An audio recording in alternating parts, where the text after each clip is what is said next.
Ever wonder why you can hear in quiet situations, but you continue to struggle in background noise? Hey guys, Cliff Olson, Doctor of Audiology and founder of Applied Hearing Solutions in Phoenix, Arizona, and in this video, I'm explaining exactly why you can't hear in background noise if you have a hearing loss. Alright, so let's face it, hearing in background noise is the #1 difficulty that people with hearing loss report. And it really doesn't matter whether you have a mild level of hearing loss or a profound level of hearing loss. However, most people have no idea why they can hear and understand speech in a quiet environment, but as soon as you go into even a little bit of background noise, you have no idea what someone's saying. When entering these difficult, noisy situations, individuals with hearing loss typically have 3 different options. The first option is to just ask the person to repeat what they're saying over and over and over again. The second option they have is to just nod their head in agreement, pretending they're understanding everything someone is telling them and hoping the other person doesn't actually catch on. And the third thing that people with hearing loss will typically do in this situation is just withdraw from the conversation entirely. I myself am guilty of the first two, but most people with hearing loss tend to go with the third option and just withdraw completely. Of course, this strategy for dealing with background noise when you have a hearing loss is a dangerous one, because when you start to withdraw from social situations, not only does that lead to higher rates of depression, but it also leads to premature death. And I know you think I'm joking when I say that, but that has actually been proven by research. So why is it then, if you have a hearing loss, that you can go into a quiet situation and understand what someone is saying to you, but as soon as you go into a background noise situation, you tend to struggle? Well, there is actually a really good reason for this that I'm going to be explaining in this video, but before I do me a huge favor, click the like button. It really helps out the channel. And if you are not yet subscribed to the channel with notifications turned on, go ahead and do that as well. It is greatly appreciated. And a huge shout out to Starkey for sponsoring today's video, but more on them in a little bit. Also, let me know down in the comments section what your strategy is every single time that you can't understand someone talking in background noise. What most people don't realize is that having difficulty in background noise has a lot to do with the root cause of most hearing losses, which is the deterioration of outer hair cells inside of your cochlea, that's your hearing organ. These outer hair cells are responsible for taking the natural vibrations of sound as they enter your ear and amplifying them in order to trigger a neural response that travels up your auditory nerve to your brain. That's why we call these outer hair cells your natural ear amplifiers. These outer hair cells are extremely fragile, which makes them susceptible to damage due to things like age, noise exposure, chemical exposure, and head trauma, to name a few. When healthy, these outer hair cells are terrific at taking soft level sounds in your environment and amplifying them enough so you can hear them. But even if some of these outer hair cells are missing, the human brain is usually good at taking what information it does receive and piecing it together so you can understand what someone is telling you if you're in a quiet environment.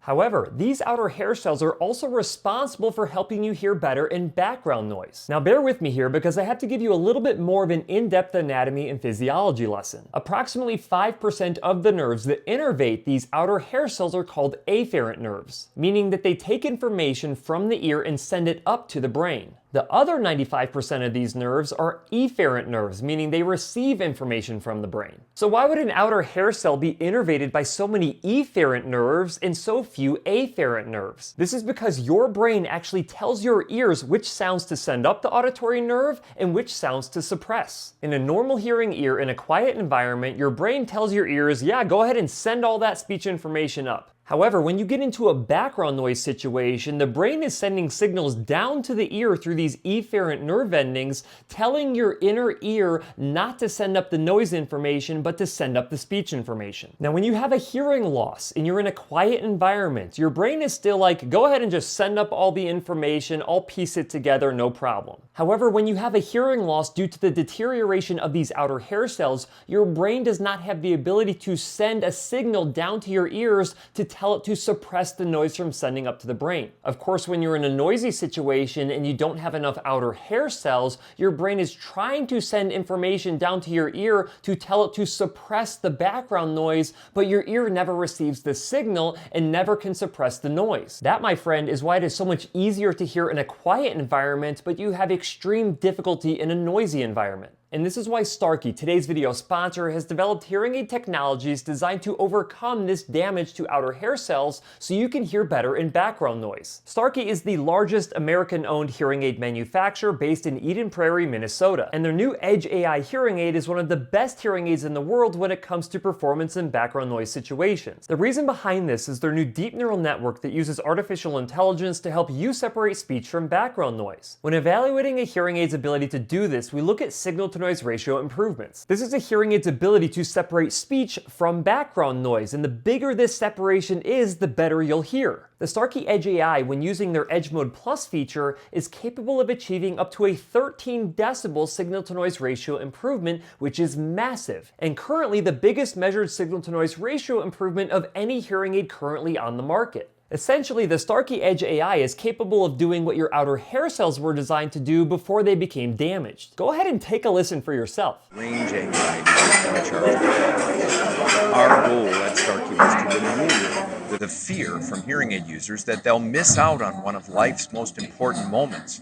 due to running out of battery life in their hearing aids. Now, if that doesn't impress you, I'm not really sure what would. Starkey's Edge AI hearing aids are also loaded with a ton of other great features, and if you want to learn more about those features, make sure that you check out my full detailed review video that I'll link in the description. Now, it's important to understand that there are several other considerations that you need to keep in mind when successfully treating your hearing loss with hearing aids. The first being your signal-to-noise ratio loss score, which can be identified with a speech and noise test by your hearing care professional. The higher your signal-to-noise ratio loss score is, the more difficulty you'll have in a background noise situation, because that tells us you need more separation of speech from background noise before you can understand what someone is saying. For instance, if you have an SNR loss score of 10 decibels, that technically means that you need speech to be 10 decibels louder than the background noise before you can understand 50% of what someone is telling you. If you have a signal-to-noise ratio loss score of 15 decibels, that likely means that you'll need to use an assistive listening device to help give you more separation of the speech from the background noise so you can hear. Because the goal of any hearing aid or assistive listening device in background noise is to try to shrink your signal-to-noise ratio loss score as low as possible. The second consideration is pretty obvious at this point, but you need a hearing aid that can separate speech from background noise as much as humanly possible. The better your hearing aid is at doing this, the better you'll be able to hear in a noisy situation. And the third consideration is that you need to have your hearing aids programmed by a hearing care professional who uses real ear measurement so they can ensure that your hearing aids are programmed correctly. Real ear measurement is the only way for your hearing care professional to verify that they're amplifying sound appropriately to overcome the damage to your outer hair cells. Research has consistently shown that hearing aids programmed using real ear measurement significantly outperform hearing aids that are not programmed using real ear measurement, especially in background noise. Let's face it, difficulty hearing in quiet situations has largely been solved by hearing aids at this point, which is why hearing in background noise continues to be the #1 complaint of individuals with hearing loss. But now that you know exactly why hearing in background noise is so difficult when you have a hearing loss, and you know what to do to overcome this difficulty, there's no reason why you shouldn't be able to hear in a background noise situation as long as you get your hearing loss treated properly.